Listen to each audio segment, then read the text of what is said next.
Lucas 22, do 24 ao 46.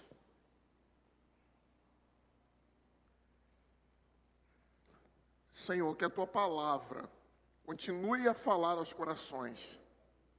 Usa a nossa vida, imperfeito, quebrados que somos, mas por misericórdia, fala conosco nessa noite. É o que oramos a Ti por meio de Jesus, no poder do Espírito Santo. Amém. Vamos ler o texto de forma alternada, que diz assim: suscitaram também entre si uma discussão sobre qual deles parecia ser o maior. Mas Jesus lhes disse: os reis dos povos dominam sobre eles, e os que exercem autoridade são chamados benfeitores. Mas vós não sois assim. Pelo contrário, o maior entre vós seja como o menor, e aquele que dirige seja como quem serve.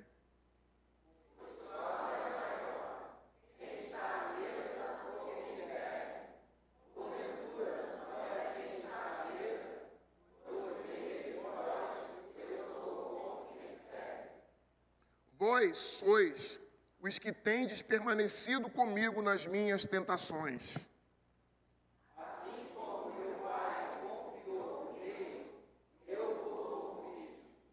Para que comais e bebais a minha mesa no meu reino, e vos assentareis em tronos para julgar as 12 tribos de Israel. Simão, Simão, este Satanás vos preparou para vos feriar com fio. Eu, porém, roguei por ti, para que a tua fé não desfaleça, pois, quando te converteres, fortalece os teus irmãos. Ele, porém, respondeu: Senhor, estou pronto a ir contigo, tanto para a prisão como para a morte. Mas Jesus lhes disse: afirmo-te, Pedro, que hoje 3 vezes negarás que me conheces antes que o galo cante. A eles, Jesus lhes perguntou: quando vos mandei sem bolsa, sem alforjes, sem sandálias, faltou-vos porventura alguma coisa? Nada, disseram eles. Então lhes disse: agora, porém, quem tem bolsa, tome-a, como também alforje, e o que não tem espada, venda a sua capa e compre uma.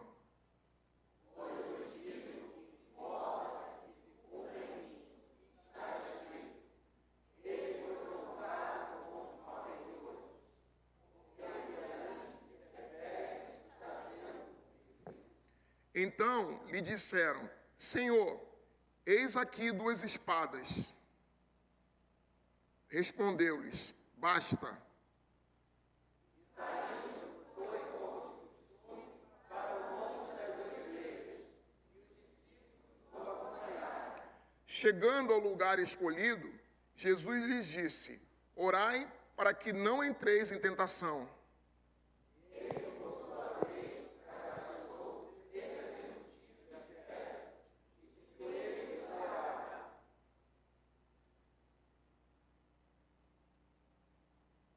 Dizendo: Pai, se queres, passa de mim este cálice. Contudo, não se faça a minha vontade, e sim a tua. Então lhe apareceu um anjo do céu e o confortava. E estando em agonia, orava mais intensamente. E aconteceu que o seu suor se tornou como gotas de sangue caindo sobre a terra.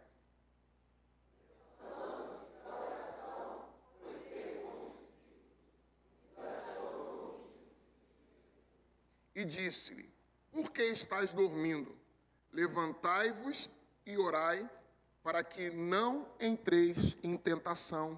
Palavra do Senhor. Pode tomar seu assento.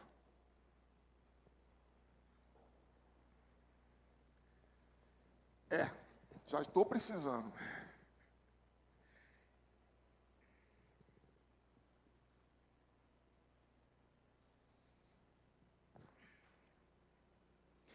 Quem veio pela manhã, nosso texto, nossa pregação está sendo dentro de uma temática seguida do Evangelho de Lucas. E quem veio pela manhã ouviu sobre o texto anterior que fala que os principais escribas, os principais sacerdotes, os fariseus, todos eles, a elite religiosa de Israel, se reúne para conspirar contra Jesus, para achar uma forma de matá-lo. Porque a religiosidade de Jesus, o conhecimento de Deus que tem em Jesus, incomoda absolutamente os religiosos da época. Jesus tem conflito com os religiosos que tentam alterar, adulterar a verdadeira palavra de Deus. Olha, preste atenção numa coisa, olha para mim. Deus não tem nenhum problema com quem vive profundamente a pregação da palavra, quem vive a palavra, quem ama a lei de Deus, quem se dedica à lei de Deus com fervor, com dedicação. O problema não é quando você mergulha na palavra de Deus e conhece a palavra de Deus e ama a palavra de Deus e se dedica a ela e quer viver a partir dela. O problema é quando isto se transforma numa obsessão ou se transforma numa forma de mascarar quem você é de fato. O problema não são os fariseus em si, porque ser um fariseu, na essência, deveria ser algo bom, porque o fariseu significa alguém que é separado. Diante de um grupo de israelitas que se afastaram da verdadeira palavra, da Torá, da lei de Deus, os fariseus guardavam-se para não cair na apostasia e não abandonarem a palavra de Deus. Então não pense que quando Jesus está condenando alguns líderes religiosos, alguns dos fariseus, dos principais sacerdotes, ele está com uma sentença geral sobre todo aquele que conhece a lei de Deus e que todo aquele que se dedica à lei de Deus é um hipócrita, porque não é. O problema é quando a nossa religiosidade se transforma numa religiosidade apenas de aparências, apenas que demonstra apenas uma capa, um verniz, para esconder de fato quem nós somos. O problema de Jesus não é a religião em si. Todos nós somos, em tese, religiosos. Religião significa religar com Deus. Aquele que está numa relação quebrada com Deus, quando abraça a fé, religa-se com Deus e passa a experimentar da graça de Deus. Só que o que acontece é que Jesus, sendo ele a resposta das expectativas do povo do Antigo Testamento, de que esperariam um Messias, eles têm uma ideia de Messias que é diferente de quem Jesus é. A imagem que eles esperam de Messias trata-se de uma realidade distorcida, porque eles esperam um Messias que esteja enquadrado dentro de um sistema político, religioso, que eles almejam aqui na terra, um reino que se estabeleça aqui na terra. E Jesus diz claramente, em mais de uma vez, ele diz: o meu reino não é deste mundo. Jesus é um rei, mas o seu reinado não é e não se estabelecerá nesse mundo. Ele é um rei, mas o seu reinado não vai governar neste mundo. Então isso frustra os fariseus, isso frustra os religiosos, e eles tramam contra a vida de Jesus. É interessante que no capítulo anterior fala que enquanto eles tramam para matar Jesus, Jesus vai e chama-os para uma celebração, para celebrarem a ceia juntos. E ceia, celebração, comer à mesa, comer no prato junto, é o sinal de comunhão intensa, de Jesus que quer ter comunhão intensa. E o que acontece é que eles, logo após tramarem a morte de Jesus, sentam-se com ele, comem o pão, bebem o vinho, participam de uma mesa, participam de um sacramento, e logo depois, e aí entra o nosso texto, eles começam entre si a disputarem quem era o mais importante. Parece uma coisa de adolescente, né? Parece uma coisa de adolescente. Mas a verdade é que os discípulos estão se perguntando: quem é o maior no reino dos céus? Quem é o discípulo, o apóstolo mais importante? Eles estão se perguntando quem vai ocupar um lugar de primazia. Quem vai ter um lugar destacado?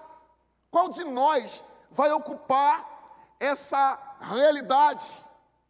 Quem vai substituir Jesus? Provavelmente várias ideias poderiam estar no coração daqueles discípulos, de que quando Jesus terminasse o ministério, quem seria o seu sucessor? Quem habitaria e lideraria a igreja após a sua partida? Nós podemos especular várias coisas que os discípulos estão pensando. O texto diz para a gente, acompanhe comigo, porque o texto é longo e a gente precisa lê-lo, para que a gente compreenda sobre esse texto. O texto diz, no versículo 24, ele diz: suscitaram entre si uma discussão sobre qual deles parecia ser maior. A discussão entre eles é para saber quem é o mais importante. Preocupação com status, preocupação com posição religiosa, preocupação com uma identidade que está atrelada à posição que se ocupa. Olha, o grande problema das pessoas, e aqui dos discípulos, é que eles confundem a identidade com o status que ocupa. Nós, às vezes, cometemos o mesmo erro.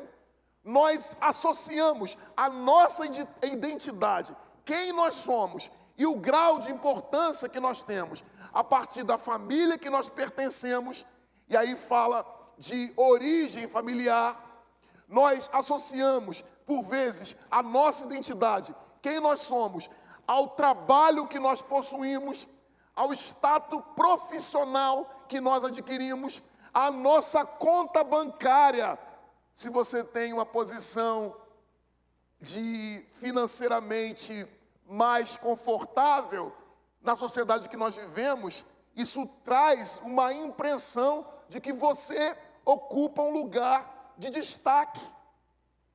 É essa a realidade dos discípulos nesse momento. Eles estão discutindo para saber quem é o mais importante.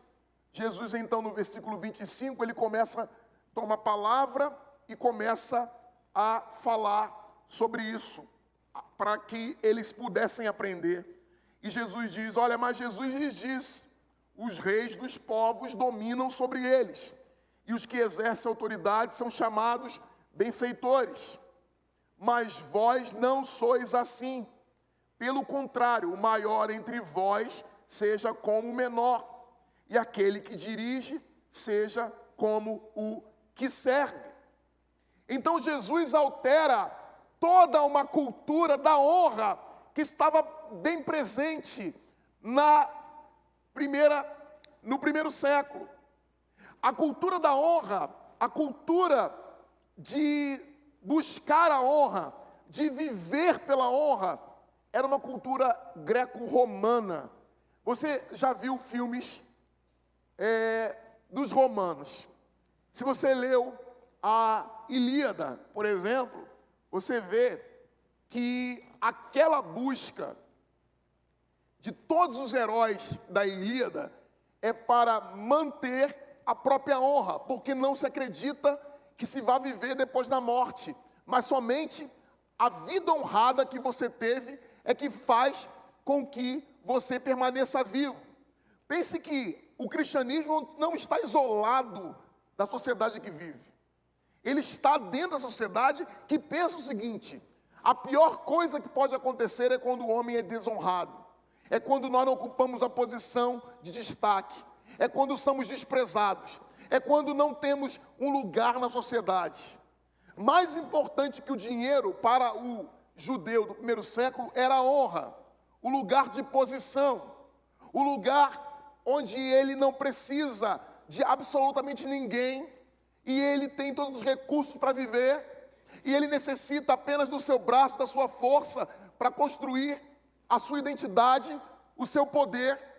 A ideia do Novo Testamento, assim como também do Antigo Testamento, é de que buscar a honra é o que todo homem deve fazer. Buscar uma posição é o que todo homem deve fazer. Então, para a gente, nos assusta que eles estejam brigando como adolescentes para saber quem é o maior. Mas, na verdade, a sociedade que eles estão vivendo é esta. E não é diferente da nossa. O que são os valores da nossa cultura? Quais são os valores da nossa cultura? Os valores da nossa cultura estão relacionados à nossa formação cultural, à nossa formação acadêmica, aos valores de quanto nós ocupamos financeiramente, do tipo de família que nós temos, aonde moramos. É status morar em determinado lugar e é vergonhoso para alguns morar em outro. Então, o que os discípulos estão fazendo é reproduzir a lógica de honra, de ser honrado, de buscarem um lugar de honra na sociedade. E aí Jesus vem na realidade oposta. E Jesus diz: os reis dominam sobre eles, e os que exercem autoridade são chamados benfeitores. Aí Jesus diz a eles: mas vós não sois assim, pelo contrário. Jesus está dizendo agora, a partir desses versículos que eu vou ler, qual é que deve ser a posição dos discípulos. E o que Jesus diz vai na contramão do que eles acreditam e desejam e buscam. Jesus diz para eles: o maior entre vocês deve ser como o menor. O maior entre vós seja como o menor. E aquele dirige como o que serve. Jesus, no Evangelho de João, no capítulo 19, lava os pés dos seus discípulos e diz para os seus discípulos que é assim que eles deveriam fazer, uns com os outros. Judas foi e teve os seus pés lavados, mesmo Jesus sabendo que ele iria traí-lo. Jesus não mudou quem ele era por causa do outro, da amargura do outro, da traição do outro, da infidelidade do outro, de que o outro iria tramar contra a sua própria vida. Jesus não muda quem ele é, a sua identidade como filho de Deus, como homem-deus, está garantida em princípios. E esse princípio que é estabelecido aqui no texto é: quem é o maior? O maior é quem serve. O maior não é quem é servido. O maior é quem está disposto a ceder. O maior não é quem tem a última palavra. O maior é quem pede perdão primeiro. O maior não é quem prevalece nas discussões. O maior é quem evita as discussões. O maior não é quem se ira facilmente. O maior é quem é tardio em irar-se. O maior não é quem ocupa uma posição de privilégio nesse mundo. O maior é aquele que, mesmo sendo simples, consegue gozar da vida com tanta profundidade e com tanto sentido quanto o que ocupa uma posição no topo da pirâmide. O maior para Jesus não é o bilionário. O maior para Jesus é aquele que, não tendo nada, não sendo nada, não tendo nada a oferecer a ninguém e não tendo posição que possa honrá-lo, mas ainda assim internamente tudo está resolvido. Dentro de si, ele sabe que a sua identidade não depende da sua posição. Sabe o que acontece com a gente quando nós esperamos que a nossa posição forme a nossa identidade? Quando nós perdemos a posição, o nosso mundo se desfaz. Quando nós perdemos o nosso dinheiro, o nosso mundo se desfaz. Quando nós colocamos qualquer outra coisa dentro de nós para validar quem nós somos, porque queremos ser maiores e dependemos disso, da família que temos, do dinheiro que possuímos, do trabalho que possuímos, das coisas que conquistamos, nós fracassamos, porque nós podemos perder o emprego, nós podemos perder dinheiro, nós podemos perder até a família. Todos nós estamos sujeitos a isso. E o que nos mantém de pé quando as coisas da nossa vida se desfazem? Quando nós temos Cristo dentro de nós. Quando nós compreendemos que Ele é a nossa vida. Quando nós compreendemos que o sentido da nossa existência está em Jesus. A minha vida não é a minha esposa. A minha vida não é o meu filho. A minha vida não é o meu ministério. A minha vida não são os meus amigos. Porque todas essas coisas que eu acabei de citar, por mais importantes que sejam, e por mais que eu tente preservar essas coisas, elas podem um dia não estar mais presentes. A minha vida é Jesus. A sua vida precisa ser Jesus. E aí você não vai mais se preocupar com a posição que você ocupa. Você não vai se preocupar em ser maior, em impressionar as pessoas. Tem gente que vive tentando impressionar as pessoas. Tentando impressionar as pessoas com a roupa, tentando impressionar as pessoas com os bens que possui, tentando impressionar as pessoas vivendo uma vida mascarada, uma vida mentirosa. Tentando influenciar as pessoas, gastando o seu dinheiro, vivendo uma vida que não é a sua. Não é o que você pode, mas você quer ostentar. Você quer uma posição de destaque. E Jesus vai dizer para a gente que quem quer ser maior precisa servir. Ele continua falando isso. Veja comigo. Pois qual é o maior? Versículo 27. Qual é o maior? Quem está na mesa ou quem serve? Porventura não é quem está na mesa? Pois no meio de vós eu sou quem serve. Jesus está dizendo o seguinte, para essa cultura, para a percepção de vocês, quem está na mesa sendo servido é maior. Mas Jesus diz, eu sou quem sirvo a vocês. Eu me ponho no lugar de quem está a serviço do reino. É muito interessante porque nós, pastores, temos a tentação, podemos cair na tentação, por vezes, de achar que as pessoas estão aqui para nos servir.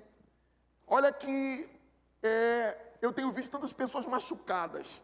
Algumas chegam em nossa igreja machucados, porque simplesmente tiveram que lidar com líderes religiosos que se sentem patrões, donos do mundo. Não podem ser questionados. Pastores que não podem ser questionados. São vice-deuses, regentes da criação. Ninguém pode falar nada, senão é amaldiçoado. Vou tirar minha cobertura espiritual. Que cobertura espiritual?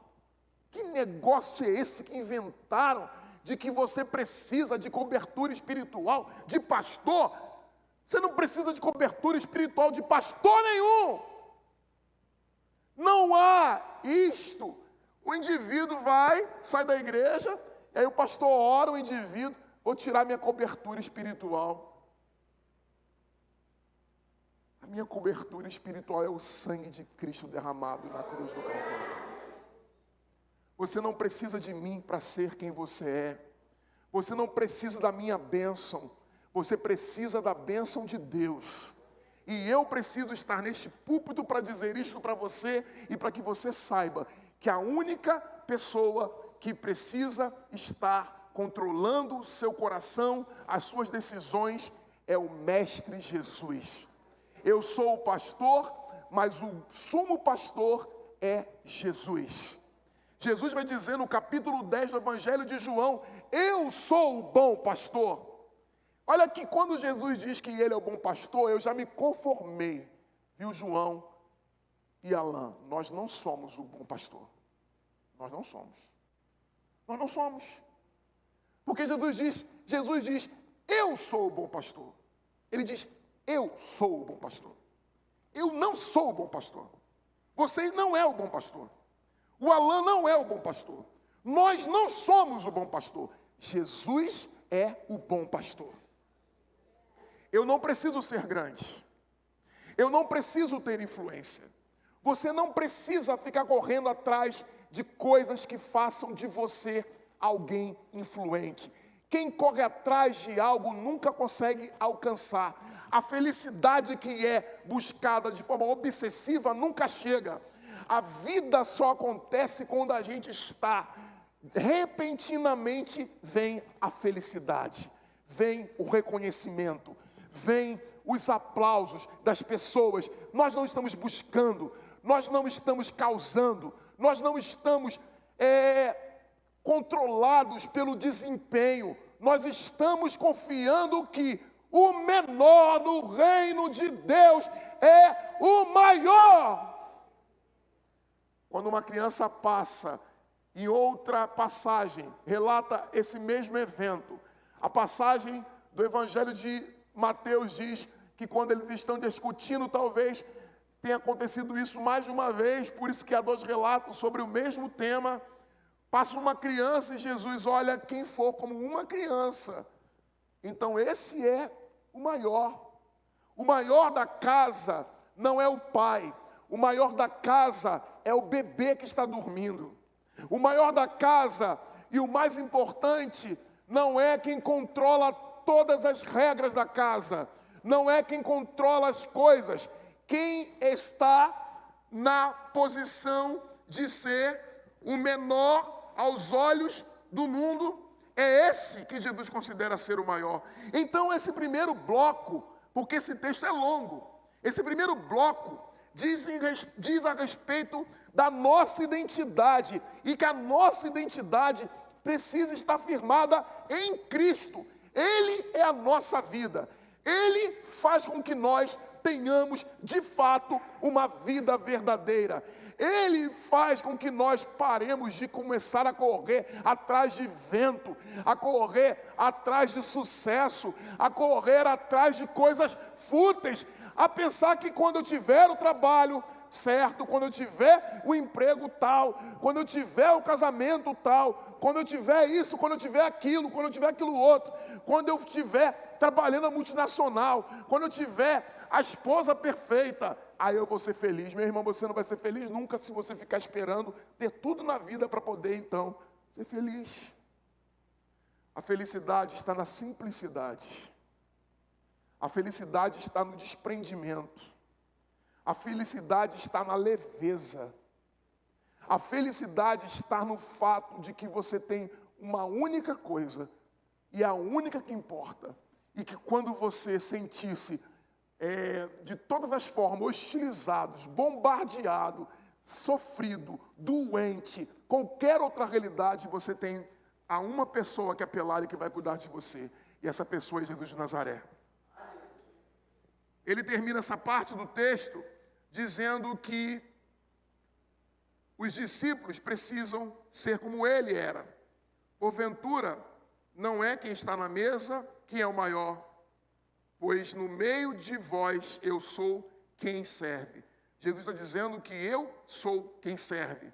E ele termina no versículo 30 dizendo, olha, versículo 29 e 30 ele diz assim, assim como o Pai me confiou um reino, eu vos confio, para que comais e bebais a minha mesa no meu reino, e vos assentarei em tronos para julgar as 12 tribos de Israel.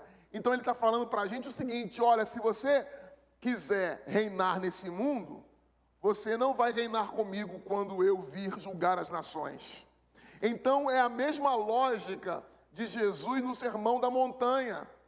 É a lógica de que quem ora na praça para ser visto já foi honrado pelas pessoas que estão passando na praça. Aquele que jejua e mostra-se contristado para que as pessoas pensem: olha, tadinho, olha que ele não come, ele está se consagrando, ele está jejuando, fazendo propaganda da piedade pessoal. Você vai ter uma honra, que não será a honra e os louvores de Deus, mas dos homens. E contente-se com isso. Agora, se nós desejamos ser honrados por Deus, precisamos viver uma vida de humildade. Vocês entenderam? Pedro, então, provavelmente está nessa mesma discussão sobre quem é maior.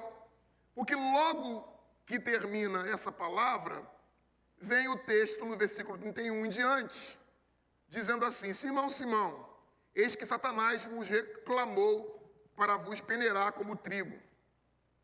Eu, porém, roguei por ti, para que a tua fé não desfaleça. Tu, pois, quando te converteres, fortalece os teus irmãos. Jesus está fazendo um alerta para Simão, Simão Pedro.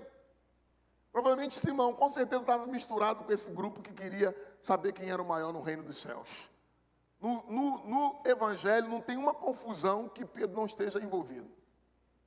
Não tem uma confusão que Pedro não esteja envolvido. Pedro estava sempre envolvido num problema. E ele queria às vezes agradar e aí levava uma lapada de Jesus. Eu sempre penso no texto quando Jesus pergunta: quem eles dizem que eu sou? E Pedro vem todo empolgado e diz: tu és o Cristo, filho do Deus vivo. Aí Jesus vai e fala para ele: bem-aventurado és tu, Simão Barjona, porque não foi carne nem sangue que te revelou, mas o Espírito. E aí ele fica: caramba, acertei agora! Falei tudo para Jesus, cara. Ele fica todo feliz. E aí passam uns 2 minutos, ele fala, Jesus fala que ele teria que morrer, que ele teria que ser crucificado, e Simão, o mesmo Simão que foi elogiado, começa a dizer: Jesus, tenha pena de ti, não faça isso. Aí Jesus diz para ele: arreda-te, Satanás! Nós ficamos às vezes nessa oscilação. E Pedro aqui é advertido por Jesus: Simão, Satanás me pediu. E olha que a ideia aqui do texto original aqui é a mesma que está lá no livro de Jó, quando Satanás vai a Deus para pedir, para tocar em Jó, para tentar Jó, para provar Jó. E o texto diz que Satanás reclamou para vos peneirar. Ou seja, Satanás quer colocar Pedro à prova. Porque por vezes nós somos colocados à prova por Deus, porque Deus nos prova. Satanás nos tenta. Amém? Deus não tenta ninguém. Repita comigo: Deus não tenta ninguém. Deus não tenta ninguém. Repita comigo. Agora Deus prova, e quando somos provados por Deus, nós somos aperfeiçoados, fortalecidos na nossa fé, renovados por Ele, porque Ele não nos tenta, mas Ele nos prova. E às vezes Satanás, ao nos tentar, nos leva ao aperfeiçoamento. Só que o que o texto está dizendo aqui, veja que nós estamos falando de quem é maior, anteriormente, e Jesus ensina que o maior é o que serve a todos. Mas a história está ainda presente, porque Jesus está dizendo: olha, Pedro, cuidado, Satanás quer derrubar você.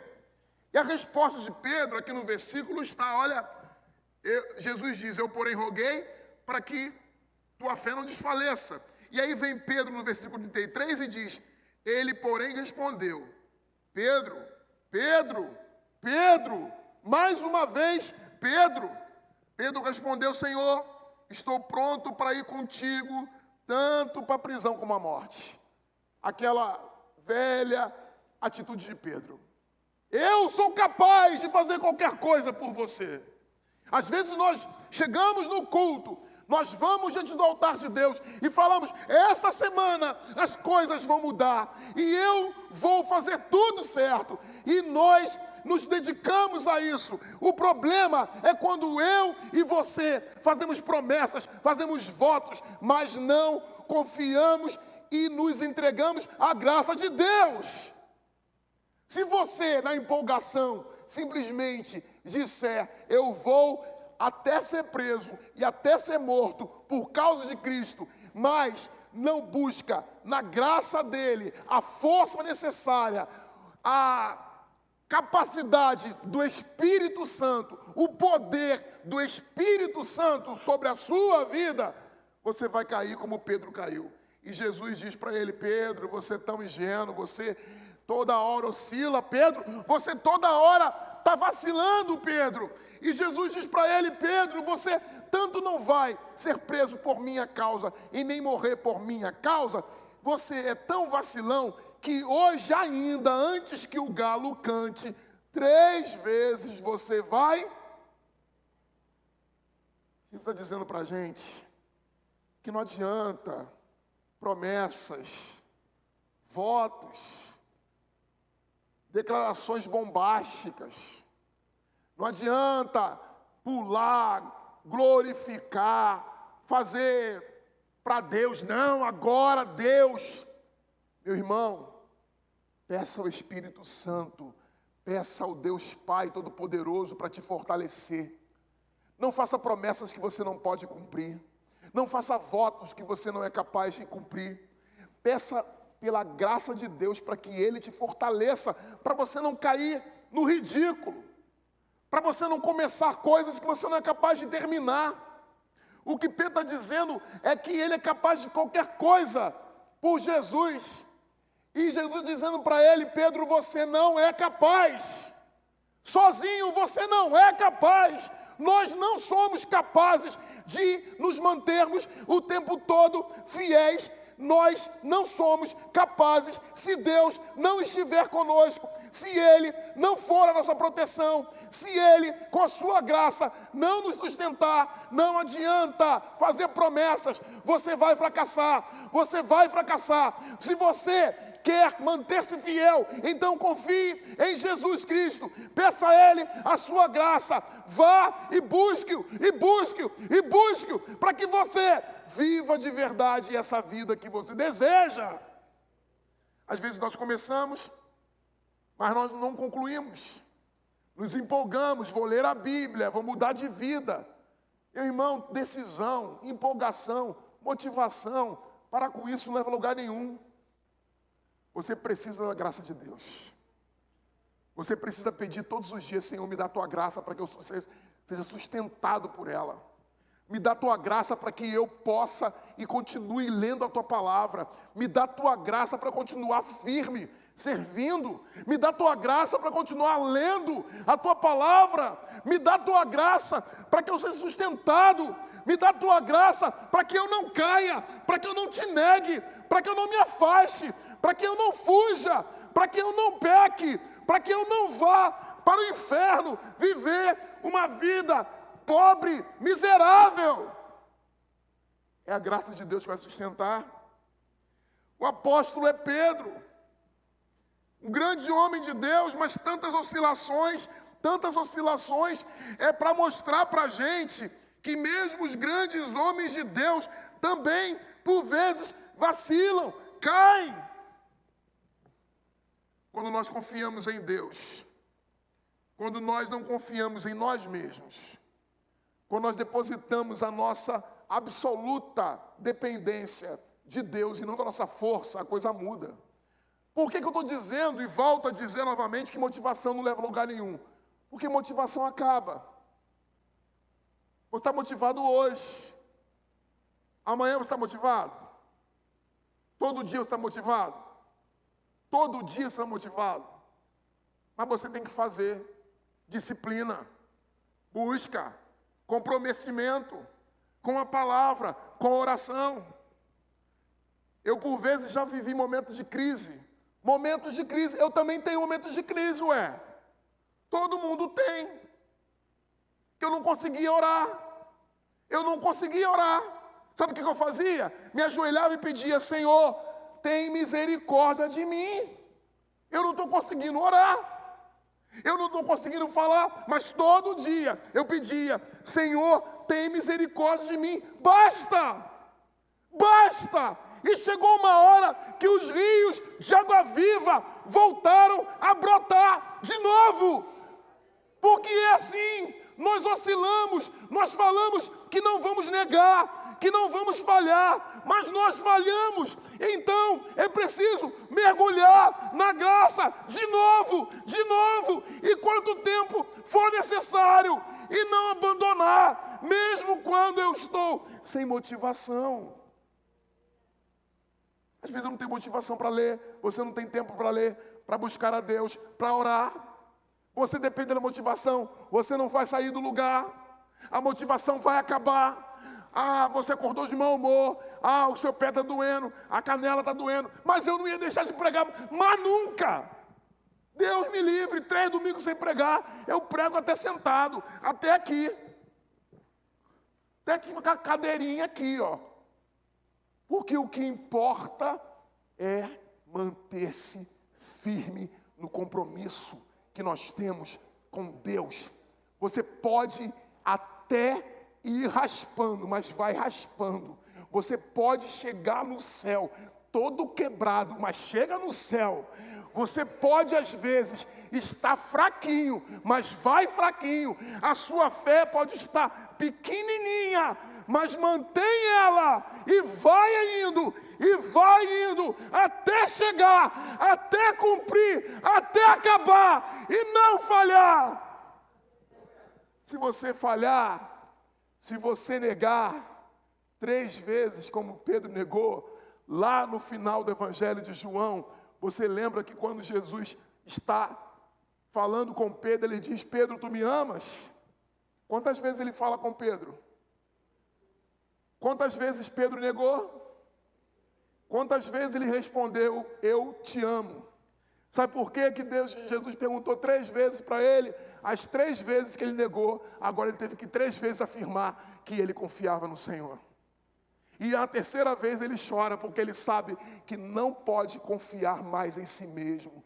Ele já aprendeu, depois da ressurreição, que não adianta falar: eu te seguirei para onde você for, eu vou morrer por você, eu vou fazer isso, eu vou fazer aquilo. Ele aprendeu com o tempo que essas declarações, que quando a gente faz empolgado e não busca, e não se ajoelha, e não se submete, e não se humilha, nós vamos falhar. A gente tem que se humilhar, a gente tem que orar. A Bíblia diz que Deus exalta o que se humilha. Nós não estamos levando a sério essa ideia de que é para se humilhar, é para botar a cabeça no pó, é para pedir a misericórdia de Deus, é para implorar até que Ele responda. Até que Ele responda, você vai continuar orando. Até que Ele responda, você vai continuar orando. Até que Ele responda, você vai continuar orando. Até que Ele responda, você vai continuar orando. Até que Ele responda, você vai continuar orando. Quando Ele responder, você vai continuar orando. Só que vai agradecer a Ele porque Ele respondeu. Porque não depende de quem corre, não depende de quem faz, não depende dos seus pés, não depende de você, mas da graça de Deus. Mas a graça age quando nós buscamos, a graça age quando nos colocamos no lugar correto de buscarmos a Deus. A graça age quando eu me abro, quando eu creio, quando o meu coração é aberto. O texto, a partir do versículo 39, fala da noite cruel de Jesus no Getsêmani. E eu quero encerrar com essa última parte do texto, que diz que Jesus saiu para orar no Monte das Oliveiras. E quando eu falo de orar insistentemente, é porque no versículo 40 diz assim, 39 e 40 diz assim: e saindo foi, como de costume, para o Monte das Oliveiras, e os discípulos o acompanharam. Chegando ao lugar escolhido, Jesus disse: orai para que não... 2 coisas eu quero falar com você aqui. Diz o texto que ele foi para o monte.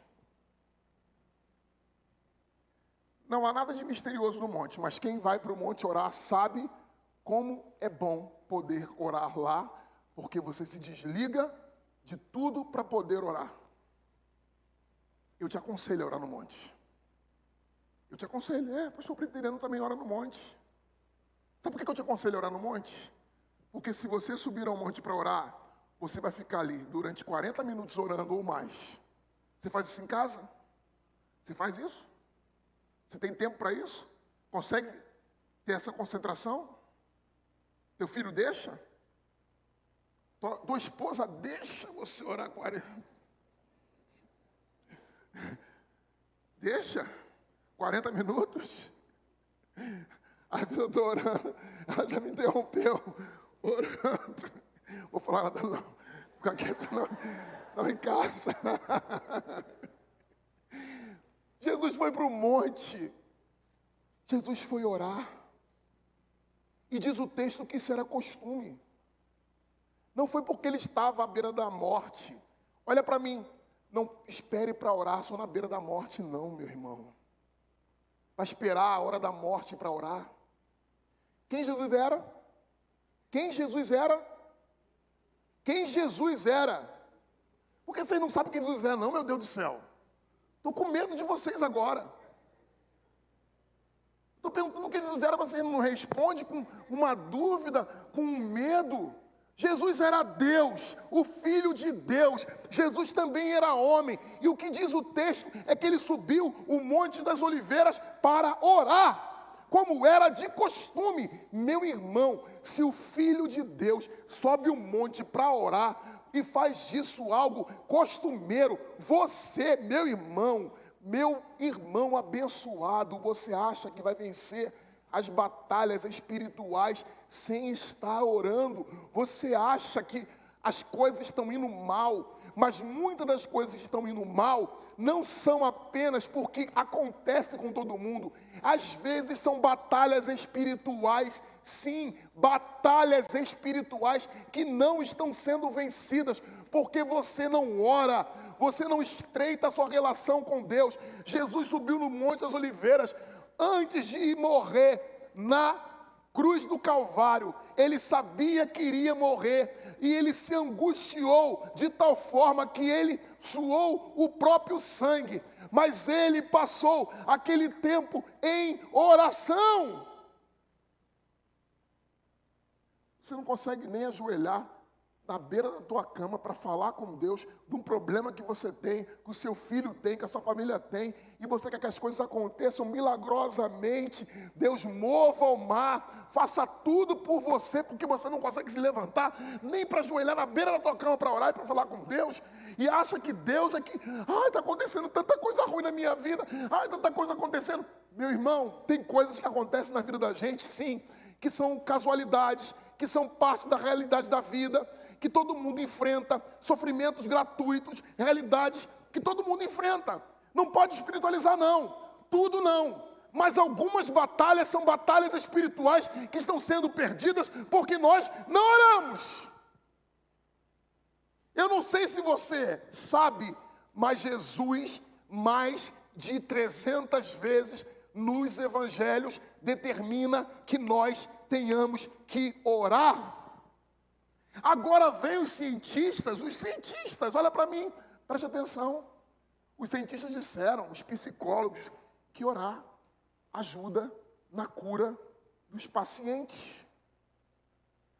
Aí vem os psicólogos que dizem que orar ajuda a resolver o problema da depressão. Aí vem o professor da academia e diz que os crentes precisam orar. Eu não sei se você já percebeu que boa parte da galera que trabalha o corpo, eles também não bebem, não fumam, oram, vão à igreja, têm uma família. Todo mundo entendeu já, fora da igreja, que ler a Bíblia, fazer oração, buscar a Deus é a chave para viver uma vida mais plena. não apenas o corpo, mas a mente, o coração. Então, meu irmão, Jesus foi orar porque era de costume. E diz que ele levou os discípulos para orar com ele. E diz o texto que Jesus falou assim: orai para que não entreis em tentação. Então, quando nós oramos, nós não entramos em tentação. E quando nós não oramos? Vamos pensar o oposto. Quando nós não oramos, nós caímos. Quando nós não oramos, as tentações vêm igual um foguete. Quando você não ora, o seu casamento está em risco. Quando você não ora, você está facilmente se colocando como presa do diabo. Quando você não ora, você está sujeito a tentações das piores e você não tem resistência. Você é capaz de cair. Então Jesus está orando para que ele não entrasse em tentação, diz os discípulos, para os discípulos não entrarem em tentação. E indo para o final do texto, nós sabemos que Jesus, ao orar, ele faz um pedido a Deus. Versículo 41 ele diz: ele, por sua vez, se afastou a cerca de um tiro de pedra, de joelhos, orava. Quem orava? Quem orava? De joelhos, Jesus. A gente agora já acostumou a orar de joelhos aqui. Mas eu lembro de um tempo que mandava o pessoal orar de joelho, parecia que eu estava matando alguém. As pessoas, às vezes, não gostam de orar de joelho.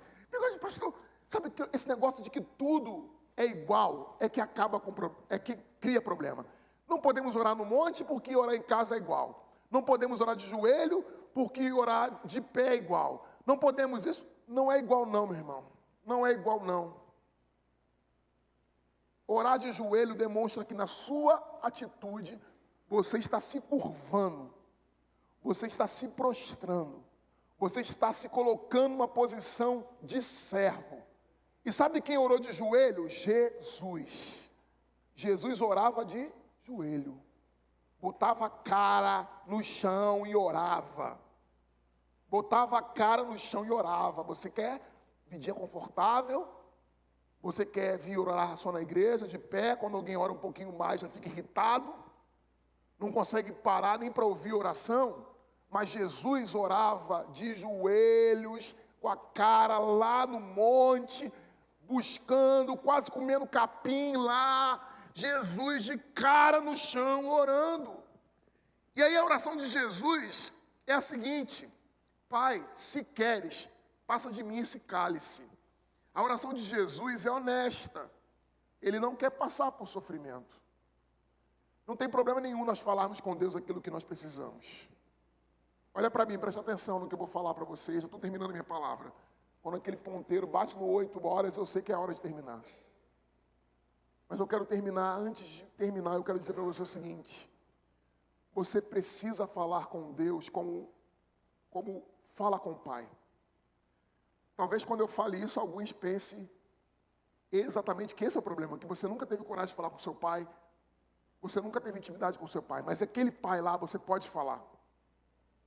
Você pode falar sobre qualquer coisa.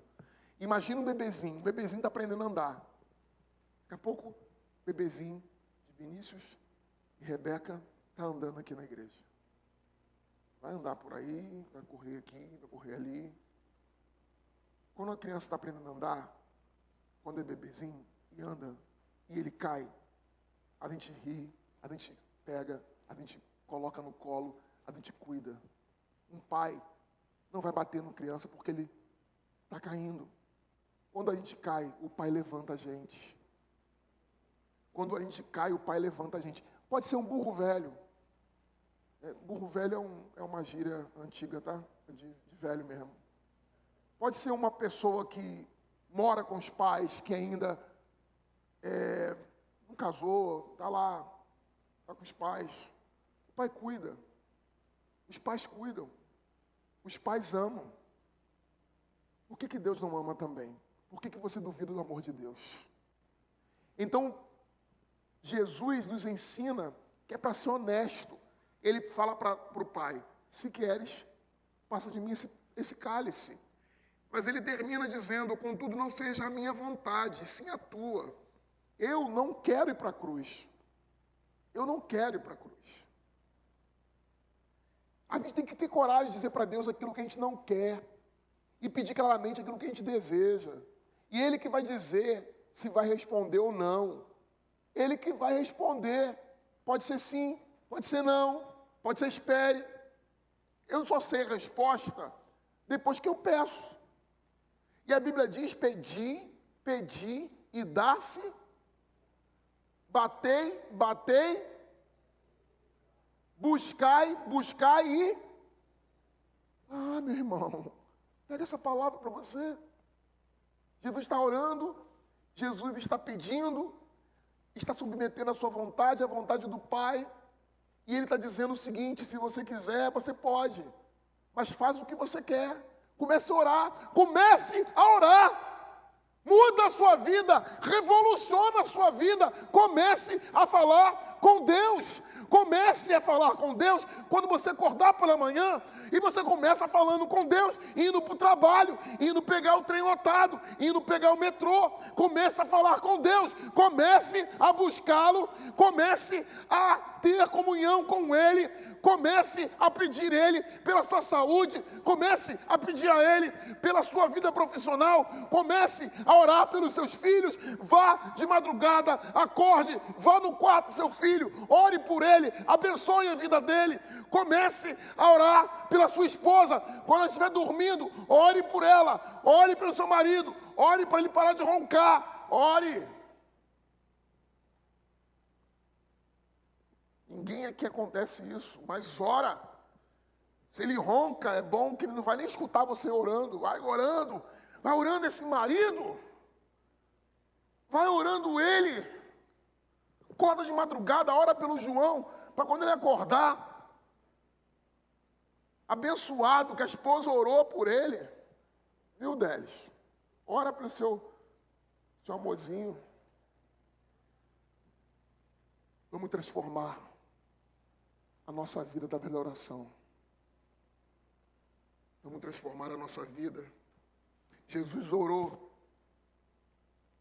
e a angústia era tão grande que o suor se transformou em gotas de sangue. Mesmo assim ele orou. Eu não sei qual tribulação você está passando. Eu sei que não é maior do que a de Jesus. Ele orou assim mesmo. Quando você usa a justificativa que você não está orando, não consegue orar porque você está em tribulação, sabe que Jesus orou até na pior tribulação. E você vai ver uma mudança acontecer na sua vida.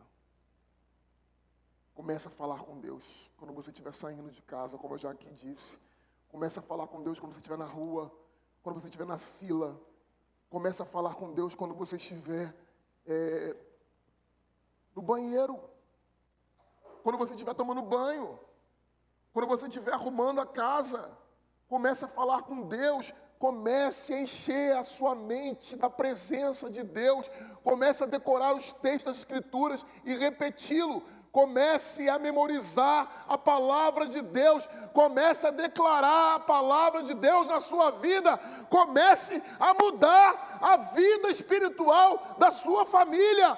Não vá sendo sucumbido pelas notícias ruins, por toda a desgraça, por todo o medo, por toda a realidade difícil desse mundo. Não se alimente de tanto ódio, de tanto rancor, de tanta ferida, de tanta dor, de tanta realidade sombria que esse mundo está vivendo. Precisamos quebrar essa realidade de morte através da oração. Precisamos inundar esse mundo, o nosso dia, com a oração, combater a todo sentimento de revolta, de dor, de angústia, pela oração, todo dia, o dia inteiro, orando sem cessar, como Jesus orou.